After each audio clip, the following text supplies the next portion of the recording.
तो दोस्तों, UGC net, JRF और विभिन्न जो परीक्षाएं हैं असिस्टेंट प्रोफेसर वगैरह की, उनको ध्यान में रखते हुए हम लोग ये सीरीज चला रहे हैं जहां पर एक आप रैपिड रिवीजन कर सकते हैं। तो आज हम लोग इस वीडियो में राजनीतिक अवधारणाएं और विचारधाराओं के बारे में पढ़ेंगे। सबसे पहले हम लोग न्याय के बारे में पढ़ेंगे। न्याय के बारे में तो डेजर्ट, ये बेसिकली डेजर्ट यानी लायक को पुरस्कार। डेजर्ट मतलब लायक को पुरस्कार। और समर्थक कौन है इसके? तो नॉजिक डेजर्ट के समर्थक हैं। मेरिट के, तो मेरिट ये उदारवादी या स्वतंत्रवादियों का कॉन्सेप्ट है। मेरिट। नीड ये मार्क्सवादियों का कॉन्सेप्ट है, ये आवश्यकता अनुसार चीजों को देने की बात करते हैं। और जो इक्वलिटी है, समानता है, ये समाजवादी, उदारवादी, समाजवादी और नारीवादियों की ये कहीं न कहीं बातें हैं। न्याय के विभिन्न रूप, तो नैतिक न्याय की जो कल्पना है ये यूनानी एक प्रकार से ग्रीक सिटी स्टेट में देखने को मिलती है। मध्यकालीन समय में धार्मिक न्याय प्रचलित था। अधिकारों की रक्षा के रूप में न्याय, तो ये उदारवादी अवधारणा है। अधिकतम व्यक्तियों के अधिकतम खुशी के रूप में न्याय, ये उपयोगितावादियों से संबंधित है। न्याय का समझौतावादी सिद्धांत ये जॉन रॉल्स ने दिया था। न्याय का आधिकारिकता सिद्धांत, एंटाइटलमेंट थ्योरी, नॉजिक ने दी थी। आर्थिक समानता के रूप में न्याय, ये मार्क्सवादियों से रिलेटेड है। नारीवादी न्याय की चर्चा सुजैन मोलर रोकिन करती है। हास्यकृत वर्गों की स्थिति में सुधार के रूप में न्याय, ये उपाश्रित या सबाल्टन से रिलेटेड अवधारणा है। न्याय का एकीकृत सिद्धांत, इंटीग्रेटेड थ्योरी ऑफ जस्टिस, ये नैन्सी फ्रेजर से रिलेटेड है। न्याय का सामर्थ्य आधारित दृष्टिकोण, ये अमर्त्य सेन एवं मार्था नुसबाम से रिलेटेड है। न्याय का बहुलवादी सिद्धांत, ये माइकल वाल्जर से रिलेटेड। अब रॉल्स ने सामाजिक न्याय संबंधी शब्दावलियों का प्रयोग किया है, तो उसने मूल या बुनियादी संरचनाओं को, बेसिक स्ट्रक्चर की बात की है, फंडामेंटल स्ट्रक्चर की बात की है। फिर शब्दकोशीय व्यवस्था यानी लेक्सिकल ऑर्डर की बात की है। मूल स्थिति की, ओरिजिनल पोजीशन की चर्चा की है। मैक्सिमिनी प्रिंसिपल की बात की है। अतिव्यापी सहमति यानी ओवरलैपिंग कंसेंसस की बात की है। फिर संसूचित या विमर्शी समत्व की चर्चा की है, डिस्कर्सिव इक्विलिब्रियम। फिर है अज्ञानता का पर्दा, बेल ऑफ इग्नोरेंस की बात की है। विवेकशील वार्ता का रैशनल निगोशिएटर की बात की है। फिर उचितता, निष्पक्षता के रूप में जस्टिस एज फेयरनेस की बात करता है। प्रारंभिक वस्तुएं, तो इसमें ये मौलिक या प्रारंभिक वस्तुओं की बात करता है। फिर है सामाजिक समझौता, तो न्याय का समाजवादी समझौता देता है। हम लोग विकेंद्रीकृत लोकतांत्रिक समाजवाद, ये विकेंद्रीकृत लोकतांत्रिक समाजवाद, ये माइकल वाल्जर से रिलेटेड है। आत्मस्वामित्व का तर्क रॉबर्ट नॉजिक देता है। लॉकवादी शर्त या लॉकियन परंतु, ये भी रॉबर्ट नॉजिक से रिलेटेड है। बिल चैम्बरलेन का तर्क, ये भी रॉबर्ट नॉजिक से रिलेटेड है। न्यूनतम राज का कॉन्सेप्ट, ये भी रॉबर्ट नॉजिक से रिलेटेड है। वैश्विक न्याय की अवधारणा, ये भी ये थॉमस पोगे से रिलेटेड है, थॉमस पोगे से। न्याय का समूह सिद्धांत बिल किमलिका देता है। वस्तुओं की प्रकृति से संबंधित जो न्याय है वो अर्नोल्ड ब्रेख्ट का है। फिर कुछ बुक्स हैं, तो अ थ्योरी ऑफ जस्टिस 1971 में आती है बुक, जॉन रॉल्स की है। एनार्की स्टेट एंड यूटोपिया 1974 में पुस्तक आती है, नॉजिक की है। The mirage of social justice 1976 में पुस्तक आती है, हेयक की है। स्पीयर ऑफ जस्टिस 1983 में आती है, वाल्जर की पुस्तक। जस्टिस, जेंडर एंड फैमिली, ये 1989 में पुस्तक आती है, सुजैन मोलर रोकिन की पुस्तक है। Justice and politics of difference 1990 में पुस्तक आती है, आयरिस मेरियम यंग की है। इक्वल जस्टिस, ये 1993 में पुस्तक आती है, एरिक रोकोवेस्की की है। आइडिया ऑफ इंडिया पुस्तक 1997 में आती है, सुनील खिलनानी की है। फिर डेवलपमेंटाइज फ्रीडम 1999 में आती है, अमर सेन की पुस्तक है। अमर सेन की एक और पुस्तक है द आर्गुमेंटेटिव इंडियन, 2005 में आती है। एक और पुस्तक है आइडिया ऑफ जस्टिस, ये 2009 में आती है। फिर है डिस्कवरी ऑफ इंडिया, 2009 में पुस्तक आती है, मेघनाथ देसाई की है। फिर शशि थरूर की एक पुस्तक है, India from midnight to millennium, ये भी शशि थरूर की पुस्तक है। हम स्वतंत्रता के बारे में देखेंगे, लिबर्टी के बारे में देखेंगे। तो लिबर्टी को बाधाओं का अभाव या कानूनों की चुप्पी, हॉब्स ने कहा है। स्वतंत्रता अच शासन का विलोम, ऐसा सीले बोलता है। नकारात्मक, औपचारिक या प्रक्रियात्मक स्वतंत्रता और सकारात्मक, अनौपचारिक और तात्विक स्वतंत्रता के बारे में हम लोग दोनों के अंतर को देखेंगे। तो जो नकारात्मक स्वतंत्रता है या औपचारिक या प्रक्रियात्मक स्वतंत्रता है, ये नागरिक और राजनीतिक कानूनी नागरिक अधिकार, राजनीतिक अधिकार, कानूनी अधिकार की बात करती है। फिर ये बंधनों के अभाव की बात करती है। इसके समर्थन में तो उदारवादी और पूंजीवाद आता है। इसमें जो महत्वपूर्ण थिंकर है, लॉक है, स्पेंसर है, मिल है, एडम स्मिथ है, रिकार्डो है, डी टॉकोविले है, लॉर्ड एक्टन है, हैयक, नॉजिक, बर्लिन, फ्रीडमैन, ये सब है। सकारात्मक पॉजिटिव फ्रीडम है, तो ये सामाजिक एवं आर्थिक जस्टिस की बात करती है। युक्तियुक्त प्रतिबंध की बात करते हैं, नेवल रिस्ट्रिक्शन की बात करती है। समाजवादी, लोकतांत्रिक, आदर्शवादी राज्य की कल्पना करते हैं। इसमें Laski, Tawney, Hobhouse, Keynes, MacIver जैसे थिंकर आते हैं। फिर Hegel, Kant, Green, Rousseau, John Rawls, Macpherson, Amartya Sen, Dworkin, और ये मार्क्सवादी या नव मार्क्सवादी विचारधारा से रिलेटेड है ये। फिर है शब्दावली, तो संकल्प की स्वतंत्रता का कॉन्सेप्ट ये कांत का है। कांट ने संकल्प की स्वतंत्रता का कॉन्सेप्ट दिया है। फिर विकल्पों की स्वतंत्रता ये हैक से रिलेटेड है, विकल्पों की स्वतंत्रता। आत्मस्वामित्व की स्वतंत्रता नाजिक से रिलेटेड है। सृजनात्मक स्वतंत्रता जिसे हम क्रिएटिव फ्रीडम कहते हैं, ये मैकफर्सन का कॉन्सेप्ट है। क्षमता की स्वतंत्रता तो इक्वालिटी या एक प्रकार से इक्वालिटी ऑफ फ्रीडम या इक्वालिटी ऑफ कैपेबिलिटी या फ्रीडम ऑफ कैपेबिलिटी, ये मर्सेन का कॉन्सेप्ट है। भैंस स्वतंत्रता का कॉन्सेप्ट ये आंग सान सूची का है। अलगाव से मुक्ति कार्ल मार्क्स एवं नव मार्क्सवादी इसकी बात करते हैं। प्राचीन एवं आधुनिक स्वतंत्रता ये हेनरी बेंजामिन कॉन्स्टेंट का कॉन्सेप्ट है। प्लेटो ने स्वतंत्रता के लिए एलोथेरिया शब्द का उपयोग किया है। अदृश्य हाथ ये एडम स्मिथ से रिलेटेड है। हस्तक्षेप का लघुत्तम क्षेत्र जे.एस. मिल से रिलेटेड है। स्वतंत्रता के प्रयोग की अवधारणा चार्ल्स टेलर से रिलेटेड। व्यवस्था से स्वतंत्रता की ओर एंजल्स का कॉन्सेप्ट है। नागरिक गणतंत्रवाद या रिपब्लिकन स्वतंत्रता ये फिलिप पेटिट से रिलेटेड है। उदारवादी पूर्णतावाद या सर्वोत्कृष्टतावाद ये जोसेफ राज से रिलेटेड है। संपूर्ण मानव जाति की स्वतंत्रता के पक्षधर तो फ्रेंच फेनन थे। उदारवादी सर्वोत्कृष्टवाद का सिद्धांत जोसेफ राज ने दिया। प्रत्येक मनुष्य स्वतंत्र होने के लिए बाध्य है, अभिशप्त है, ये जीन पॉल सार्त्रे का विचार है। नैतिक अकेलापन या मनोविदलता शब्द ये किसने दिया है? एरिक फॉर्म ने दिया है। स्वतंत्रता की एक गहरी संकल्पना जॉन रॉल्स से रिलेटेड है। समान इच्छा की आज्ञाकारिता के रूप में स्वतंत्रता, तो ये रूसो ने इसका कॉन्सेप्ट दिया। अब हम पुस्तकें देख लेते हैं। तो escape from freedom and fear of freedom, दोनों पुस्तक एरिक फ्रॉम की है।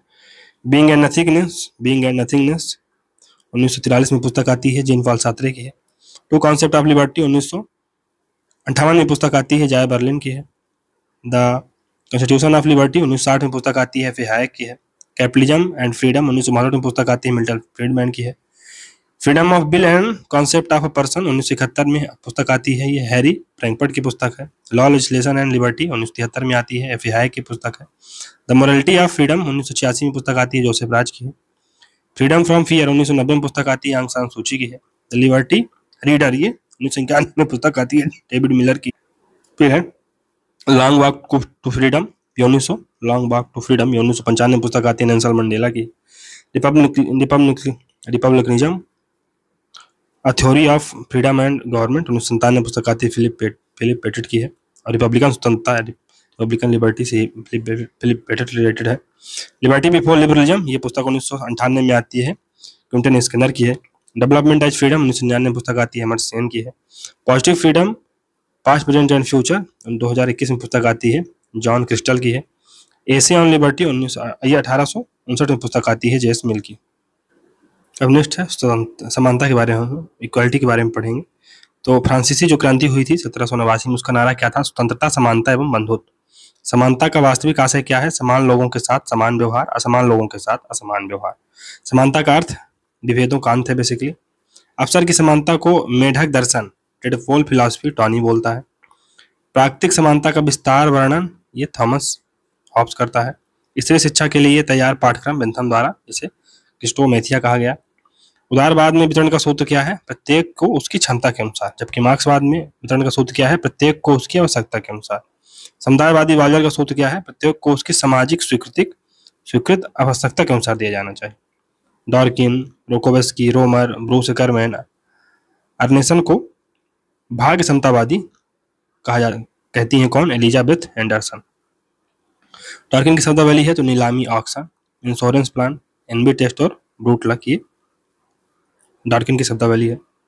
भाग्य समतावाद की स्थापना के लिए वो योजनाएं बताता है, तो बीमा योजना भाग्य समतावाद, लक इगैलिटेरियनिज्म की स्थापना के लिए योजनाएं, तो बीमा इंश्योरेंस प्लान कौन बताता है? डॉर्किन बताता है। शेयरधारक समाज का कॉन्सेप्ट ब्रूस करमैन देता है। बुनियादी आय का कॉन्सेप्ट फिलिप वॉन पेरिस देता है। और भरपाई तालीम का कॉन्सेप्ट रोमर देता है। अंतःपीढ़ी न्याय का समर्थक डेरेक परपिट है। प्राकृतिक असमानता का सिद्धांत अरस्तू देता है। शब्दावली, तो परिणामों की स्वतंत्रता ये मार्क्सवादी सिद्धांत है। प्रक्रिया की समानता उदारवादी सिद्धांत है। संसाधनों की समानता ये रॉल्स, डॉर्किन, रोकोवस्की आदि इसकी बात करते हैं। कल्याण की समानता उपयोगितावादी, जिसमें बेंथम प्रमुख है, करते हैं। सामर्थ्य की समानता ये अमर्त्य सेन, मार्था नुसबाम जैसे थिंकर करते हैं। मान्यता की समानता बहुसंख्यवादी मानते हैं। पर्याप्तता की समानता हेनरी फ्रैंकफर्ट से रिलेटेड है। जातीय की समानता ये मार्टिन लूथर किंग जूनियर से रिलेटेड है। जटिल एवं सरल की समानता ये माइकल बाजर से रिलेटेड है। भाग्य समतावादी इसमें डॉर्किन है, रोकोवस्की है, रोमर है, पेरिज है, ब्रूस एकरमैन। अब पुस्तकें देख लेते हैं तो डिस्कोर्स ऑन इनइक्वालिटी है 1754 में पुस्तक आती है, रूसो की है। इक्वलिटी ऑफ भाट ये 1980 में पुस्तक आती है, अमर्त्य सेन की है। इनइक्वालिटी रीएग्जामिन्ड 1993 में आती है, अमर्त्य सेन की पुस्तक। इक्वलिटी एंड प्रियोरिटी 1997 में पुस्तक आती है, डेरेक परपिट की है। द न्यू क्लास 1957 में पुस्तक आती है, मिलोवान जिलास की है। Equal treatment and compensatory distribution ये 1975 में पुस्तक आती है, नेगल थॉमस की है। द सेक्सुअल पॉलिटिक्स 1969 में पुस्तक आती है, कैट मिलेट की है। सेकंड सेक्स 1949 में पुस्तक आती है, सिमोन दी बुआ की है, सिमोन दी बुआ की है। फेमिनाइन मिस्टेक ये बेटी फ्रीडन की पुस्तक है। पब्लिक मैन प्राइवेट वुमेन ये एस्ले एल्स्टीन की पुस्तक है। टेकिंग राइट सीरियसली 1977 में पुस्तक आती है, डॉर्किन की है। डॉर्किन की एक और पुस्तक आती है सन 2011 में, जस्टिस एंड हेडॉक्स। एरिक रोकोवस्की की पुस्तक है 1993 में आती है, इक्वल जस्टिस। थॉमस पिकेटी की पुस्तक है जो कि 2021 में आती है, brief history of equality. Engels की पुस्तक का क्या नाम है, ओरिजिन ऑफ फैमिली। फिर है एंजल्स की प्राइवेट प्रॉपर्टी एंड स्टेट, तो origin of family, private property and state ये एंजल्स की पुस्तक है। हम अधिकारों के बारे में पढ़ेंगे। अर्थ क्या है, अधिकार आत्म विकास के वे दावे हैं जो समाज द्वारा मान्यता प्राप्त तथा राज्य द्वारा समर्थित होते हैं। चेक विद्वान कारिलवासक ने मानवाधिकार की 3 पीढ़ियां बताई हैं। पहला है नागरिक एवं राजनीतिक अधिकार, ये पहली दुनिया के अधिकार हैं। सामाजिक एवं आर्थिक अधिकार ये दूसरी दुनिया से रिलेटेड है। और सांस्कृतिक एवं विकासात्मक अधिकार ये तीसरी दुनिया से रिलेटेड है। इन्हें हम फर्स्ट जनरेशन राइट्स कह सकते हैं, इन्हें सेकंड जनरेशन राइट्स कह सकते हैं और इन्हें थर्ड जनरेशन राइट्स कह सकते हैं। मानवाधिकारों की जो सार्वभौमिक घोषणा होती है 10 दिसंबर 1948 को होती है। फिर है मानवाधिकारों की सार्वभौमिक घोषणा के खिलाफ एशियन वैल्यू की डिबेट आती है और बहुसंस्कृतवाद की कॉन्सेप्ट आता है। तो एशियन वैल्यू जो डिबेट है उसके समर्थक है महातीर मोहम्मद, मलेशिया के थे, और ली कुआन यू ये सिंगापुर के थे। अधिकारों के सिद्धांत, तो प्राकृतिक अधिकार के सिद्धांत से रिलेटेड है Hobbes, Locke, Spencer, Thomas Paine, Jefferson, Blackstone, Voltaire. सामाजिक उपयोगिता या कल्याण सिद्धांत से रिलेटेड है बेंथम एम लास्की। ऐतिहासिक या रूढ़िवादी सिद्धांत से रिलेटेड है एडमंड बर्ग। समाज वैज्ञानिक सिद्धांत से रिलेटेड है मैकाइवर। आदर्शवादी सिद्धांत से रिलेटेड है ग्रीन एवं कांट। कानूनी या विधिक सिद्धांत से रिलेटेड है हॉब्स, बेंथम और ऑस्टिन। इच्छा स्वतंत्रवादी सिद्धांत से रिलेटेड है रॉबर्ट नॉजिक। मार्क्सवादी सिद्धांत से रिलेटेड है मार्क्स एवं अन्य मार्क्सवादी। बहुसांस्कृतिक अधिकार सिद्धांत से रिलेटेड है बीकू पारिक। समुदायवादी बहुलवादी अधिकार सिद्धांत ये माइकल वाजर का है। उदार समतावादी सिद्धांत डॉर्किन का है। नारीवादी दृष्टिकोण ये एलिजाबेथ कैडी स्टेनन और सुजैन बी एंथोनी देती हैं। पर्यावरणीय अधिकार की बात अर्नेनेस, जेम्स लेवलॉक और वंदना शिवा करती हैं। सांस्कृतिक अधिकार की बात Bhikhu Parekh, Bill Kymlicka, Marion Young, George Taylor करते हैं। अब अधिकारों को बैसाखियों पर टिकी बकवास बोलता है बेंथम, या जो प्राकृतिक अधिकार है उन्हें बैसाखियों पर टिकी बकवास बोलता है बेंथम। निरे निरर्थक, निरे निरर्थक बोलता है। अराजक भ्रम बोलता है, एनार्किकल फैल्सीज बोलता है, बेंथम ही बोलता है। अलंकृतिक बकवास है, ऐसा बेंथम बोलता है। अराजकता का पाचन, नेचुरल राइट्स को कौन बोलता है, अराजकता का पाचन एडमंड बर्ग बोलता है। अधिकारों का सामाजिक कल्याण सिद्धांत हेराल्ड लास्की का है। राजनीतिक इक्के या पॉलिटिकल ट्रायम्फ्स शब्द का उपयोग राइट्स के लिए कौन करता है, डॉर्किन करता है। तुरुप का पत्ता या राइट्स एज ट्रम्प्स, इसकी बात कौन करता है, डॉर्किन ही करता है। बुक्स हैं तो राइट्स ऑफ मैन ये थॉमस पेन की पुस्तक है। कॉमन सेंस भी थॉमस पेन की पुस्तक है। फिर है reflection on revolution in France, 1790 में पुस्तक आती है, एडमंड बर्ग की है। Lectures on principle of political obligation, Green की पुस्तक है। The great debate, Burke, Thomas Paine and the birth of right and left, 2014 में पुस्तक आती है, युवाल लेविन की पुस्तक। तो नेक्स्ट है नागरिकता, जिसे हम सिटीजनशिप कहते हैं। अर्थ क्या है, वह स्थिति जिसमें व्यक्ति किसी राजनीतिक समुदाय का पूर्ण व उत्तरदायी सदस्य होता है। नागरिकता इज इक्वल टू समानता प्लस अधिकार। अब नागरिकता को हम 5 आर से समझ सकते हैं। पहला है राइट्स, यानी हमें कुछ अधिकार मिलते हैं एज ए नागरिक। हमारी कुछ रिस्पॉन्सिबिलिटी होती है एज ए नागरिक। हमें हमारे अधिकारों के कुछ स्रोत होते हैं, हमें मान्यता मिलती है और हमें किसी भी देश में एज ए नागरिक रहने दिया जाता है बेसिकली। भारत में नागरिकता संबंधी प्रावधान तो जन्म है, वंश परंपरा है, फिर पंजीकरण है, देशीकरण है और भू क्षेत्र के शामिल होने पर। लेक्सी सोली प्रिंसिपल क्या है, तो निश्चित स्थान पर जन्म नागरिकता का अधिकार दे देता है। अगर आप लेक्स सोली प्रिंसिपल के तहत आप अगर किसी स्थान पर जन्म लिए हैं तो आपको नागरिकता मिल जाएगी। अगर लेक्स सेंग्यून का अगर प्रिंसिपल है तो इसमें रक्त संबंधों के आधार पर नागरिकता दी जाती है और ऐसा यूरोप में होता है। सिद्धांत क्या है नागरिकता के? तो नागरिकता का उदारवादी सिद्धांत टी.एच. मार्शल देता है। नागरिकता का स्वच्छतंत्रवादी सिद्धांत ये रॉबर्ट नॉजिक देता है। समुदायवादी सिद्धांत माइकल वाल्जर, बेंजामिन बार्बर देते हैं। मार्क्सवादी सिद्धांत एंथनी गिडिंस देता है। बहुलवादी सिद्धांत बी.एस. टर्नर और डेविड हिल देता है। मात्रक सिद्धांत, नागरिकता का मात्रक सिद्धांत ये जीन एल्स्टेन और सारा रुडिक देती हैं। फिर नागरिकता का बहुआयामी सिद्धांत हीटर का है। सर्वदेशी नागरिकता या भूमंडलीकरण ये डेविड हिल से रिलेटेड है। प्रत्येक व्यक्ति पूरे विश्व का नागरिक है, मार्था नुसबाम ऐसा बोलती हैं। बिल किमली का ये सामूहिक विभेदीकृत नागरिकता, समूह विभेदीकृत ग्रुप राइट्स की बेसिकली ये बात करती हैं, ग्रुप डिफरेंशिएटेड राइट की ये बात करता है बिल किमली का। ये समूह प्रतिनिधित्व की बात, अधिकार जो माइनॉरिटीज हैं उनको समूह प्रतिनिधित्व की बात करता है। ग्रुप राइट्स उन्हें दिए चाहिए, उन्हें पॉलीएथनिक राइट, बहुजाति अधिकार दिए जाने चाहिए और उन्हें सेल्फ गवर्नमेंट के स्वशासन के अधिकार भी दिए जाने चाहिए।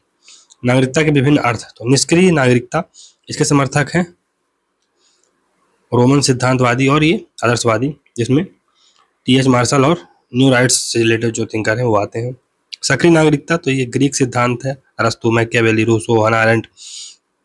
समुदायवादी, ये विमर्शी लोकतंत्र पर विश्वास करते हैं, विलियम गैल्स्टन, गांधीवादी दृष्टिकोण है बेसिकली ये। मात्रक नागरिकता, तो ये जीन एल्स्टेन, सारा रुडिक और बेसिकली एथिक्स है ना, केआर एथिक्स की बात करते हैं। सार्वभौमिक नागरिकता डेविड हिल्ड और मार्था नुसबाम से रिलेटेड है। विभेदीकृत नागरिकता बहुसंस्कृतवादियों से रिलेटेड है और डिफरेंशिएटेड सिटीजनशिप का कॉन्सेप्ट बेसिकली मेरियम यंग से रिलेटेड है। रॉबर्ट पुटनम की सामाजिक जो पूंजी है नागरिक सद्गुणों पर आधारित बुक, तो multicultural citizenship a liberal theory of minority rights 1995 में आती है, बिल किमलिका की पुस्तक है। Thinking multicultural, cultural diversity and political theory 2000 में आती है। रीथिंकिंग मल्टीकल्चरलिज्म, ये पुस्तक किसकी है? पीकू पारिक की। मल्टीकल्चरल सिटीजनशिप ये बिल किमलिका की पुस्तक है। सिटीजनशिप एंड सोशल क्लास 1950 में टी.एच. मार्शल की पुस्तक है। सिटीजनशिप एंड कैपिटलिज्म 1986 में पुस्तक आती है, बी.एस. टर्नर की है। Political theory and the modern state 1989 में पुस्तक आती है, डेविड हिल्ड की है। सेकुलर एज ये 2007 में पुस्तक आती है, चार्ल्स टेलर की है। Justice and the politics of difference 1990 में पुस्तक आती है, मेरियम यंग की है।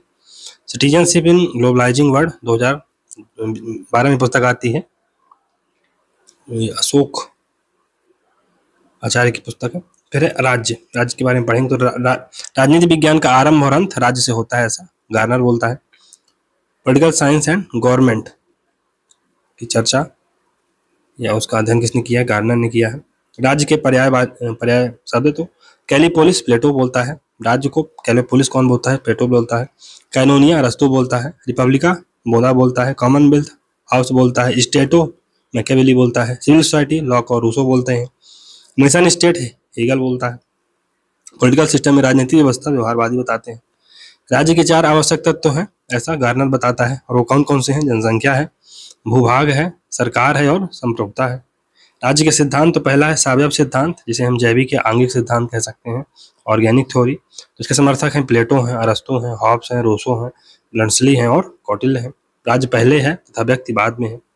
यांत्रिक सिद्धांत ये कृत्रिम सिद्धांत है। सोशल कॉन्ट्रैक्ट थ्योरी से रिलेटेड जो थिंकर हैं वो ऐसा मानते हैं। तो इसके समर्थक है हॉब्स, लॉक, रूसो, उदारवादी पूंजीवादी विचारक जो है। राज्य नहीं व्यक्ति को महत्वपूर्ण ये मानते हैं। व्यक्ति साध्य है जबकि राज्य साधन है। राज्य का आधार शक्ति नहीं इच्छा है, ऐसा ग्रीन बोलता है। राज्य वह इकाई है जिसके पास दंडकारी शक्ति का वैध अधिकार होता है, मैक्स वेबर ऐसा बोलता है। राज्य पृथ्वी पर ईश्वर का अवतरण है, हेगल का विचार है। राज्य की प्रकृति, राज्य एक वर्ग संगठन है, मार्क्सवादी एवं ओपेनहाइमर ऐसा बोलते हैं। राज्य शक्ति व्यवस्था है, यथार्थवादी और मैकियावेली का ऐसा मानना है। फिर है राज्य कल्याणकारी व्यवस्था है, ऐसा आधुनिक उदारवादी और प्रजातांत्रिक समाजवादी मानते हैं। राज्य पारंपरिक सुरक्षा कंपनी है, हार्वर्ड स्पेंसर का कॉन्सेप्ट है। राज्य पारस्परिक सुरक्षा कंपनी है, ये हार्वर्ड स्पेंसर बोलता है। राज्य एक समुदाय है, ऐसा बहुलवादी मानते हैं, जिसमें से लास्की हैं, क्रेब हैं और लिंडसे हैं। राज्य सर्वसत्तात्मक है, ऐसा मुसोलिनी बोलता है। राज्य एक यंत्र या मशीन है, समझौतावादी मानते हैं। राज्य पुरुष वर्चस्व का यंत्र है, नारीवादी मानते हैं। राज्य विचारधारात्मक हेजमनी है, ग्रामसी ऐसा मानता है। राज्य आत्मा रहित मशीन है, गांधी ऐसा मानते हैं। राज्य की उत्पत्ति के सिद्धांत, पहला है दैवीय उत्पत्ति का सिद्धांत, ये जेम्स प्रथम, रॉबर्ट फिल्मर, गीता और मनु में ऐसा दिया हुआ है, ये मानते हैं। फिर सत्तात्मक सिद्धांत हेनरी मैन से रिलेटेड है। मात सत्तात्मक सिद्धांत ये निस्से, वाल्तेयर और डेविड ह्यूम से रिलेटेड। सामाजिक समझौता सिद्धांत हॉब्स, लॉक, रूसो से रिलेटेड है। विकासवादी ऐतिहासिक सिद्धांत ये गार्नर, मैक्सी मैकाइवर एवं बिजहार्ट से रिलेटेड है। बिजहार्ट की एक पुस्तक है इंग्लिश कॉन्स्टिट्यूशन। युद्ध ने राज्य बनाया है, युद्ध ने राज्य बनाया है और राज्य ने युद्ध बनाया है। ये कॉन्सेप्ट किसका है या ये स्टेटमेंट किसका है? चार्ल्स टिली का है। आईईएमपी मॉडल राज्य के उद्भव का यानी आईईएमपी मॉडल ये कौन देता है? माइकल मान देते हैं। फिर है उदारवादी राज्य या लिबरल स्टेट। तो परंपरागत नकारात्मक उदारवादी, हस्तक्षेप एवं व्यक्तिवाद पर इनका बल है। समर्थक हैं इसके लाक है, स्पेंसर है, थॉमस पेन है, एडम स्मिथ है, रिकार्डो है, माल्थस है।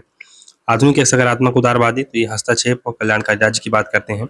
इसके समर्थक हैं Mill, Green, Laski, MacIver, Barker, House. स्वतंत्रवादी, तो ये नव उदारवाद एवं नव दक्षिणपंथी कहते हैं। ये समानता की बजाय स्वतंत्रता पर बल देते हैं।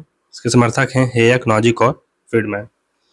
डेविड हेल्ड, ये मार्क्सवादी दृष्टिकोण के अनुसार दो तरीकों से राज्य की उत्पत्ति या राज्य के उत्पत्ति का तरीका बताते हैं। पहला उपकरणवादी सिद्धांत देते हैं ये, है ना, उपकरणवादी सिद्धांत, इंस्ट्रूमेंट थ्योरी, और दूसरा है स्ट्रक्चरल थ्योरी। उपकरणवादी सिद्धांत यह शोषण का उपकरण है ऐसा मानते हैं। उसके समर्थक हैं क्लासिकल जो मार्क्सिस्ट हैं, ये उसके उदाहरण, है ना, जैसे मार्क्स वगैरह क्या कहता है कि राज्य जो है तो शोषण का उपकरण है। राल्फ मिलीबैंड एवं पॉल स्विजी भी ऐसा ही मानते हैं। संरचनात्मक सिद्धांत, तो ये अधिक जटिल परंतु सभ्य राज्य है, ऐसे के समर्थक हैं ग्रामसी। इन्होंने रिलेटिव ऑटोनॉमी ऑफ स्टेट की भी बात की है। लुई थ्यूजर एवं निकोलस पोलांजा इससे रिलेटेड थिंकर है। समाजवादी राज्य, जिसे हम सोशलिस्ट स्टेट कहते हैं, तो स्वप्नलोकी समाजवाद या जिसे हम यूटोपियन सोशलिज्म कहते हैं, ये Charles Fourier, Simon Robert Owen का है। संशोधनवाद समाजवाद ये एडवर्ड बर्नस्टीन का है। फेबियनवाद ये Sidney Webb, British Webb, Laski, Wallas, Vincent एवं बर्नार्ड शॉ से रिलेटेड है। श्रम संघवाद ये जॉर्ज सोरेल का है। गिल्ड समाजवाद जेएसडी कोल का है। यूरो समाजवाद बर्लिगर और केरिलो का है। समतावाद इगैलिटेरियनिज्म, तो जॉन रॉल्स, अमर्त्य डॉर्किन, एरिक रोकोवेस्की से रिलेटेड है। आदर्शवाद आइडियलिज्म, एक समर्थक हैं कांट, हीगल, ग्रीन, ब्रेंडले और पोसांके।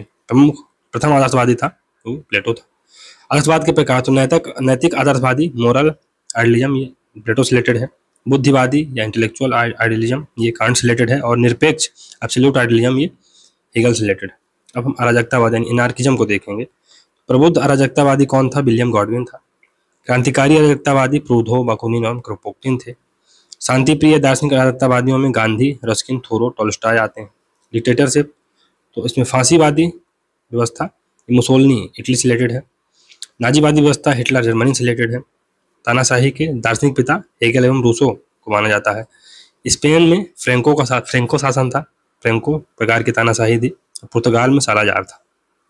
उत्तर औपनिवेशिक राज्य पोस्ट कॉलोनियल स्टेट, विचारक हैं फ्रांच फेनन हैं, गैत्री स्पिवाक हैं, एडवर्ड सईद हैं, लीला गांधी हैं, ईसा गुलाम हैं, होमी के भाभा हैं, जीए मान हैं, पीटर इवांस हैं और हमजा अल्वी हैं। ये राज्य हैं जो बेसिकली उत्तर औपनिवेशिक राज्य कौन से हैं? ये हैं एशिया, अफ्रीका और लैटिन अमेरिका के देश। उपासित राज्य सबाल्टन स्टेट, तो 1980 दशक में अवधारणा आई। समर्थक इसके रंजीत गुहा हैं, पार्था चटर्जी हैं, गायत्री स्पिवाक हैं, सुदीप्तो कविराज हैं। ये उत्तर औपनिवेशिक समाज का आम जनता से संबंधित इतिहास लिखना चाहते हैं। ये दलित, शोषित, किसान, मजदूर आदि हास्यकृत बाल्य वर्गों का इतिहास लिखना चाहते हैं। कौन? जो सबाल्टन पर्सपेक्टिव के थिंकर हैं ये सभी। राज्य आवश्यक बुराई है, नकारात्मक उदारवादी स्वतंत्रवादी उपयोगितावादी मानते हैं। राज्य आवश्यक अच्छाई है, ये आधुनिक उदारवादी कल्याणकारी समाजवादी और समतावादी मानते हैं। राज्य अनावश्यक बुराई है, ये अराजकतावादी एवं साम्यवादी मानते हैं। अब हम वैश्वीकरण और राज्य परिवर्तन की बात देखेंगे। तो सीमाहीन बॉर्डरलेस वर्ल्ड का कॉन्सेप्ट ओहेम का है। सुपर टेरिटोरियलिटी ये ओहेम से रिलेटेड है। शासन सरकार के बिना शासन होना संभव है, रोड्स ऐसा बोलते हैं। बाजार राज्य मार्केट स्टेट ये फिलिप बोटिट का कॉन्सेप्ट। नॉन स्टेट एक्टर में जैसे वालमार्ट हो गया, एमएनसीज वगैरह, एनजीओ वगैरह जैसे कि ग्रीन पीस, एमनेस्टी इंटरनेशनल, ये क्या है? Non state actor. Important fact, तो आईईएमपी मॉडल ये माइकल मान से रिलेटेड है। प्राच्यवाद या ओरिएंटलिज्म एडवर्ड साइड से रिलेटेड है। हाइब्रिडिटी या अनहोमलीनेस ये होमी के बाबा का कॉन्सेप्ट है। फिर आदिवासी समाज ट्राइबल सोशलिज्म ये जूलियस नेरेरे से रिलेटेड है।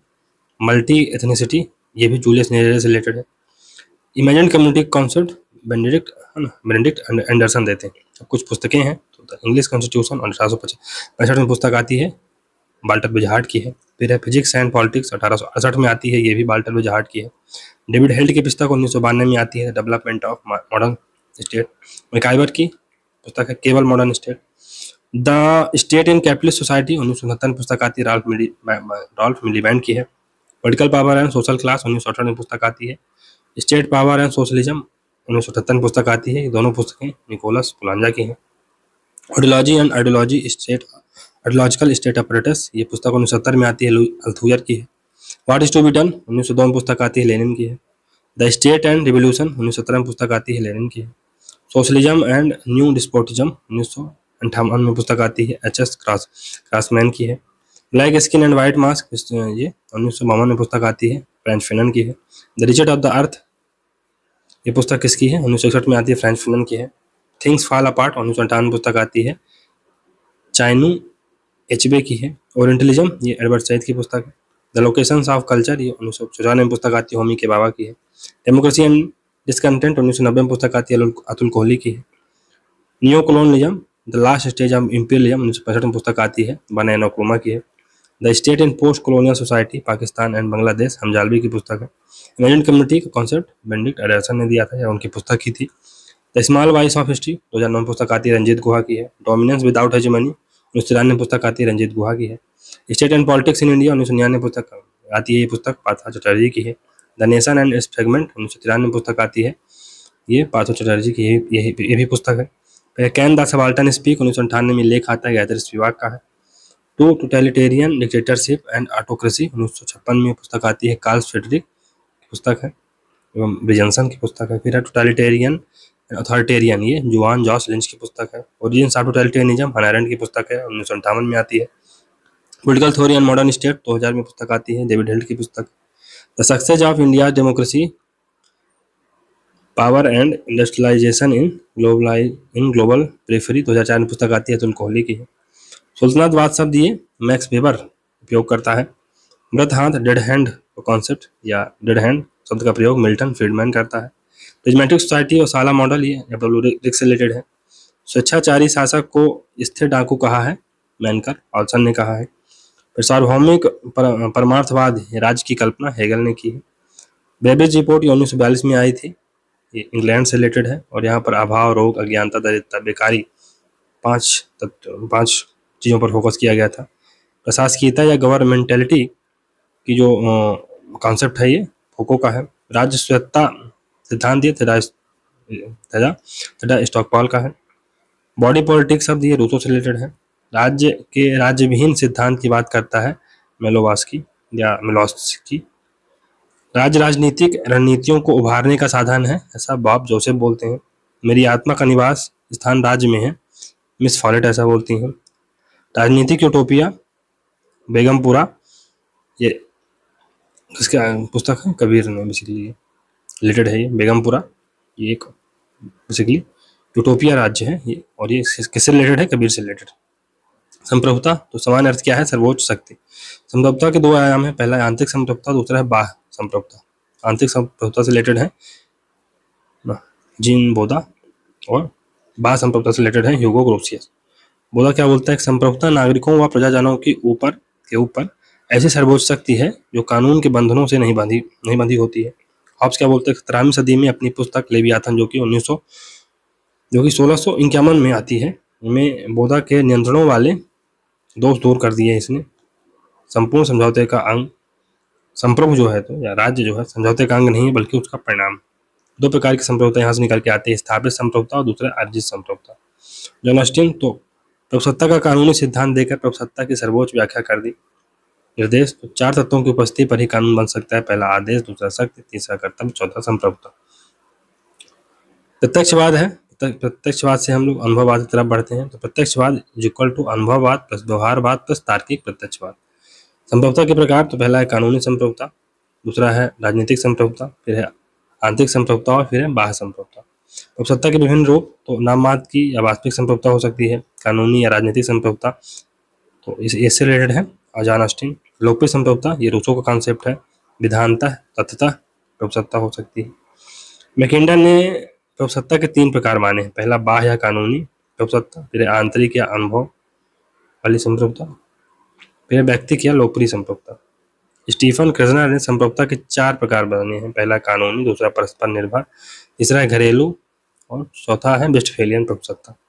प्रभुसत्ता की प्रकृति के सिद्धांत 2 हैं। पहला प्रभुसत्ता का एकलवादी या परंपरागत सिद्धांत या अद्वैतवादी सिद्धांत है। इसके समर्थक हैं बोंदा, ग्रोथियस, हॉब्स, बेंथम और ऑस्टिन। प्रभुसत्ता को एकल, सर्वोच्च या अविभाज्य मानता है, जो अदेय एवं अस्थायी भी है। प्रभुसत्ता का बहुलवादी या आधुनिक सिद्धांत ये, इसके जनक कौन है? गेयार्की हैं, जर्मनी से रिलेटेड है। मैटलैंड है, ब्रिटेन के हैं। समर्थक इसके बारकर हैं, लास्की हैं, मैकाइवर हैं, लिंडसे हैं, एमिल दुर्खीम हैं, फिगिस हैं, जेसडी कोल हैं, क्रेब हैं एवं ड्यूगिट। बहुलवादी गायरकी से रिलेटेड है, गायरकी से मैटलैंड थेसिस देते हैं, मैटलैंड थेसिस देते हैं। तो सत्ता के कानूनी या अंकुश एवं एकीकृत सिद्धांत के विरुद्ध प्रतिक्रिया थे बेसिकली।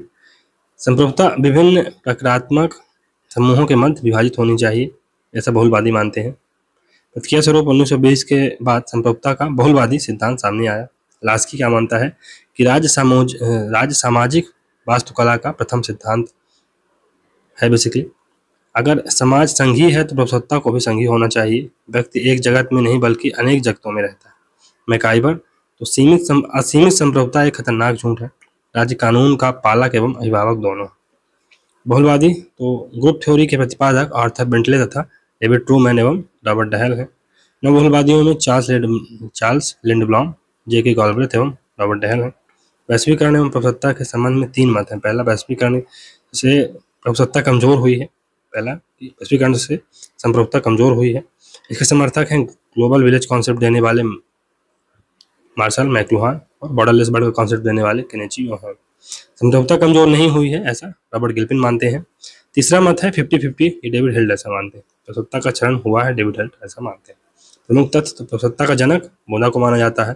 आंतरिक प्रभुसत्ता का जनक बोंदा को माना जाता है। बाह्य प्रभुसत्ता का जनक ह्यूगो ग्रोसियस को माना जाता है। निरंकुश संप्रभुता का जनक हॉब्स को माना जाता है। राजनीतिक संप्रभुता का जनक लॉक को माना जाता है।